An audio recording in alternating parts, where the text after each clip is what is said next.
جو کہتی ہے کہ criminal breach of trust by a public servant, اور دوسری جو سیکشن ہے وہ 5 ہے، یہ ہے پریونشن آف کرپشن ایکٹ 1947 کی طرح سے کوئی سرکاری ملازم یا پبلک سرونٹ وہ رشوت لیتا ہے یا کسی طرح کے بھی بینیفٹس لیتا ہے، پرسنل گینز ہیں اس کے، تو ہی can be booked under the seat section. Usually یہ ہوتا ہے کہ یہ کنکرنٹلی رن کرتی ہیں، یعنی ایک ہی وقت میں یہ رن کریں گی، اور یہ میکسیمم 10 سال کی سزا ہوگی اس کا۔ اللہ رحم کرے، جیسے کہا تھا دسمبر کا مہینہ ہے اور سب کچھ دیوار پر لکھا ہے۔ سینیٹر فیصل واوڈا نے ٹویٹ میں لکھا، بہرے اور اندھے جان بوجھ کر پھر بھی نہیں مانے، یہ ابھی ابتدا ہے، آگے انتہا اور قیامت باقی ہے۔ میں کئی سال سے روکتا رہ گیا لیکن میری نہیں سنی گئی، اسے وہیں پہنچا دیا اور آگے بھی پہنچائیں گے جہاں سے قانونی اور دنیاوی طور پر واپسی ممکن نہیں۔ اس کا تکبر اور زوم جس کی وجہ سے وہ بھی نہیں رکا، جن کے بلبوتے پر تھا، سب مزید چکناچور ہونے جا رہا ہے۔ اب بے غیرت، بے حیا اور بے شرم کون؟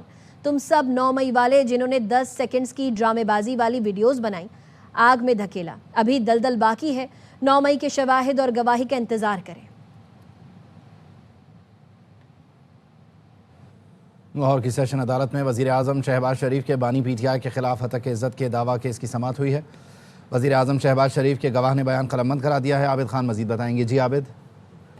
جی بالکل جی، آج سیشن عدالت میں وزیر اعظم کے بانی پی ٹی آئی کے خلاف 10 ارب ہتک عزت کیس کی سماعت ہوئی، اور وزیر اعظم کے گواہ عدنان رضا نے اپنا بیان ریکارڈ کروایا، اور ان کے بیان پر بانی پی ٹی آئی کے وکیل محمد حسین چوٹیا نے اپنی جرح مکمل کی۔ گواہ نے آج عدالت کو یہ بتایا کہ میاں شہباز شریف جو ہے وہ ان کو مسلسل جو ہے وہ عوام کی خدمت کرتے ہوئے دیکھ رہے ہیں۔ 3 بار وہ وزیر اعلیٰ رہے، 2 بار منتخب وزیر اعظم رہے، اور 2017 میں بانی پی ٹی آئی نے وزیر اعظم پر بے بنیاد الزامات لگائے، اور یہ الزامات یہ تھے کہ 10 ارب کی پیشکش کی گئی تھی۔ ان کا یہ بھی کہنا تھا کہ پاناما لیکس کے حوالے سے الزام عائد کیا گیا کہ اگر پاناما لیکس کے خلاف بانی پی ٹی آئی اپنا کیس واپس لے جاتے ہیں تو انہیں 10 ارب روپیہ دیا جائے گا۔ یہ تمام تر الزامات جھوٹے تھے، اور ان الزامات کی وجہ سے مسلم لیگ نون کو جو ہے وہ بڑے جو ہے وہ زیادہ نقصان اٹھانا پڑا، اور الیکشن میں وہ ہار گئی۔ بانی پی ٹی آئی کے وکیل نے جرح کرتے ہوئے کہا کہ جو مسلم لیگ نون ہاری تھی وہ پاناما لیکس کی وجہ سے نہیں ہاری تھی، بلکہ اپنی کرپشن کی وجہ سے ہاری تھی، جس پر گواہ کا یہ کہنا تھا کہ یہ سراسر غلط ہے۔ یہ صرف بے بنیاد جو الزام تراشی اور جو پروپیگنڈا کیا تھا اس کی وجہ سے جو ہے وہ مسلم لیگ نون انتخابات میں اس نے کم ووٹ حاصل کیے۔ عدالت نے وکیل کی جرح مکمل ہونے کے بعد اور گواہ کے بیان کے مکمل ہونے کے بعد سماعت 24 جنوری تک ملتوی کر دی، اور مزید گواہان کو طلب کر لیا۔ میں بتاتا چلوں کہ اس کیس میں وفاقی وزیر اطلاعات عطا تارڑ اور اسپیکر پنجاب اسمبلی احمد حسین جو ہے وہ بھی اپنا بیان ریکارڈ کروا چکے ہیں۔ وزیر اعظم کے بیان بھی ریکارڈ ہو چکے اور اس پر جرح بھی مکمل ہو چکی ہے۔ جی شکریہ۔ شاہ محمود قریشی نے شواہد دیے ہیں کہ وہ 9 مئی کو کراچی میں تھے، اس لیے عدالت نے انہیں بری کر دیا۔ وزیر اعظم کے سیاسی امور کے مشیر رانا ثناء اللہ کی پروگرام اعتراض ہے میں گفتگو۔ رانا ثناء نے ایک سوال پر کہا، افغانستان جس راستے پر ہے اس طرح اپنا وجود برقرار نہیں رکھ سکتا۔ محمود قریشی صاحب کی جو پلی آف ایلیبائی تھی، ان کا یہ موقف ہے کہ وہ اس دن کراچی میں تھے۔ انہوں نے ود ایویڈنس اس چیز کو پروو کیا۔ افغانستان میں دہشت گردی کے خلاف ہماری انٹیلیجنس ایجنسی نے بڑا کام کیا، ایسے لوگ پکڑے، پوری دنیا امریکہ کو مطلوب تھے، اور ان میں سے 1-2 جو ان کو چاہیے تھے ان کے حوالے بھی کیے۔ اس شر کو جڑ سے اکھاڑ پھینکا جائے گا۔ ایک بڑے اسٹریٹجک ایشوز ہیں، ڈیٹیل میں بات نہیں کی جا سکتی۔ افغانستان ہمیشہ سے تو ایسا نہیں تھا نا، افغانستان جو ہے رسپانسبل اسٹیٹ کے طور پہ بھی تو اپنا تشخص بحال کر سکتا ہے نا، ایسے وہ اپنا وجود برقرار نہیں رکھ سکتا۔ نہ صرف دوست ممالک بلکہ پوری دنیا ہمارا جو موقف ہے اس کو تسلیم کر رہی ہے۔ ابھی جا رہی ہے تو دہشت گردی تو بھارت کر رہا ہے۔ یہ اس رپورٹ میں ان ایشوز کا ذکر ہونا، اور یہی دراصل وہ بنیاد فراہم کرے گا، وہ حق فراہم کرے گا پاکستان کو کہ پاکستان جب اس آبی جارحیت کو جو ہے وہ اٹیک کرے گا، ہندوستان کی اس کیپیسٹی کو جو ہے وہ کمپرومائز کرے گا، جو وہ یہ آبی جارحیت جس کے ذریعے سے کر رہے ہیں، تو پوری دنیا جو ہے وہ آپ کے ساتھ کھڑی ہوگی۔ تو پھر پاکستان کے لیے بڑا آسان ہوگا کہ آبی جارحیت کے جو معاملات ہیں، جہاں سے وہ اس آبی جارحیت کو انیشیٹ کرتا ہے، ان چیزوں کو ڈسمنٹل کر دیا جائے، ان کو اس قابل نہ رہنے دیا جائے کہ آبی جارحیت ہو سکے پاکستان کے ساتھ۔ کراچی میں بھتہ خوری کی لعنت نے پھر سر اٹھا لیا۔ تاجروں کو بیرونی ممالک سے کالز اور بھتے کی پرچیاں آ رہی ہیں۔ MQM پاکستان کے رہنما فاروق ستار کہتے ہیں شہر میں بھتہ خوری میں گینگ وار کے کرداروں کے نام آ رہے ہیں۔ ہم صوبائی حکومت کے ساتھ کھڑے ہیں، اس افریت کے خاتمے کے لیے ذمہ داریوں کو پورا کریں۔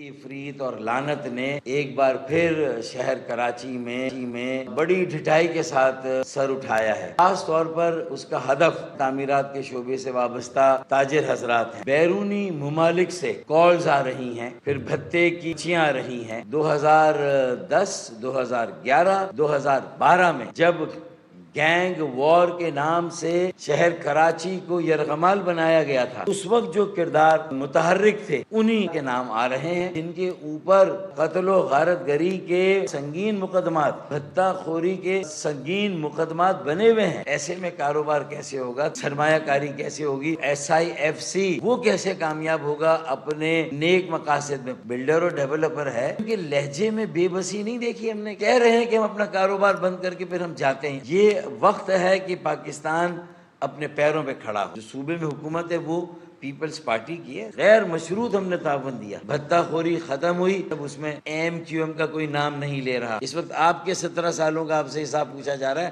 ہمارا حساب جو ہونا تھا وہ ہو گیا ہے۔ صوبائی حکومت کے ساتھ کھڑے ہیں، وزیر اعلیٰ کے ساتھ کھڑے ہیں، اس افریت کے خاتمے کے لیے اپنی ذمہ داریوں کو پورا کریں۔ چناب میں پانی کی غیر معمولی کمی پر پاکستان نے بھارت سے وضاحت طلب کر لی۔ پاکستانی کمشنر برائے سندھ طاس نے معاملہ باضابطہ طور پر اٹھایا۔ سیٹلائٹ تصاویر میں بگلہار ریزروائر کے خالی اور دوبارہ بھرنے کے شواہد موجود ہیں۔ سندھ طاس معاہدے کے تحت ڈیڈ سٹوریج خالی کرنا ممنوع ہے۔ وزارت آبی وسائل کے مطابق محکمہ آبپاشی کی جانب سے چناب کی مسلسل نگرانی جاری ہے۔ 10 سے 16 دسمبر تک چناب میں تاریخی سطح سے کہیں کم بہاؤ ریکارڈ ہوا۔ چناب میں کم ترین بہاؤ 870 کیوسک تک گر گیا تھا۔ 17 دسمبر سے چناب کے بہاؤ میں نمایاں بہتری شروع ہوئی۔ بہاؤ میں غیر معمولی کمی کے بعد استحکام آ گیا۔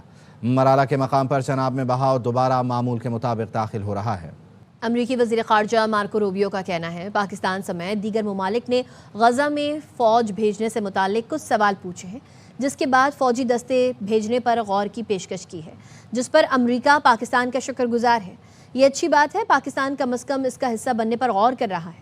اگر پاکستان آمادہ ہو تو اہم کردار ادا کر سکتا ہے۔ کئی ممالک stabilise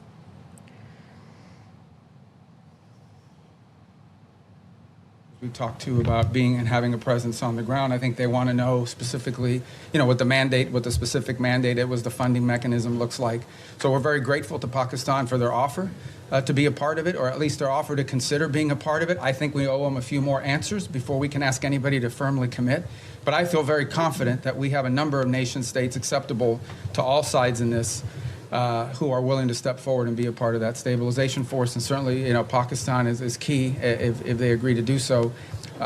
But I think we owe them a few more answers before we get there. We're trying to make a lot of progress here I think the next step here is announcing the Board of Peace, announcing the Palestinian Technocratic Group that will help provide daily governance. And then once that's in place, I think that will allow us to firm up the stabilization force, including how it's going to be paid for, what the rules of engagement are, what their role will be in demilitarization and so forth. امریکی فوجیوں کی ہلاکت کا بدلہ امریکہ نے شام میں داعش کے ٹھکانوں پر فضائی حملے کیے۔ امریکی فوج کی سینٹرل کمانڈ نے کہا لڑاکا طیاروں، ہیلی کاپٹرز اور توپ خانے نے وسطی شام میں متعدد مقامات پر 70 سے زیادہ اہداف کو نشانہ بنایا۔ کارروائی میں اردن کے طیارے بھی شامل تھے۔ سینٹ کام کے مطابق آپریشن میں داعش کے بنیادی ڈھانچے اور ہتھیاروں کو نشانہ بنایا گیا۔ امریکی وزیر جنگ پیٹ ہیکسٹ نے کہا آپریشن جنگ کا آغاز نہیں بلکہ یہ انتقام کا اعلان ہے۔ آج ہم نے شکار کیا اور اپنے امریکی صدر ڈونلڈ ٹرمپ نے ٹروتھ سوشل پر شام میں داعش کے ٹھکانوں پر حملوں کا اعلان کیا۔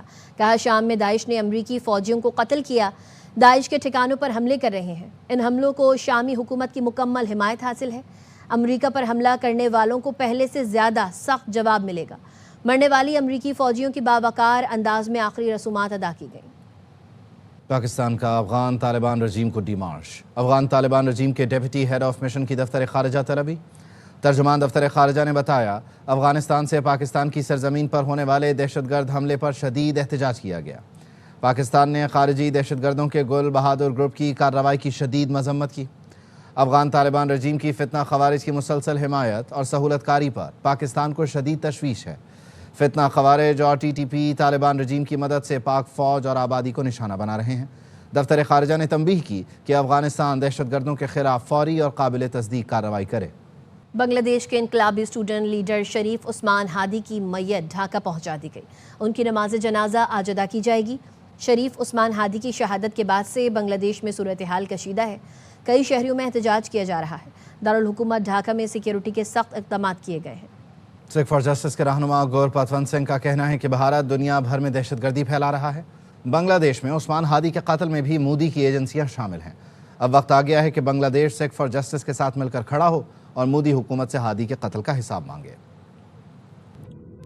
Osman Hadi, the son of Bangladesh, he was assassinated on 18 December by Indian RA agents. Now is the time, people of Bangladesh, you have to hold India's Narendra Modi government accountable for the assassination of Shahid Hadi.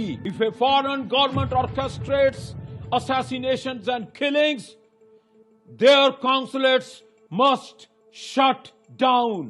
Narendra Modi's government is exporting transnational Hindutva terrorism across the world.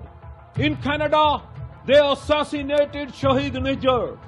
In America, they tried to kill me. In UK, they are trying to assassinate Jathedar Paramjit Singh Pamma.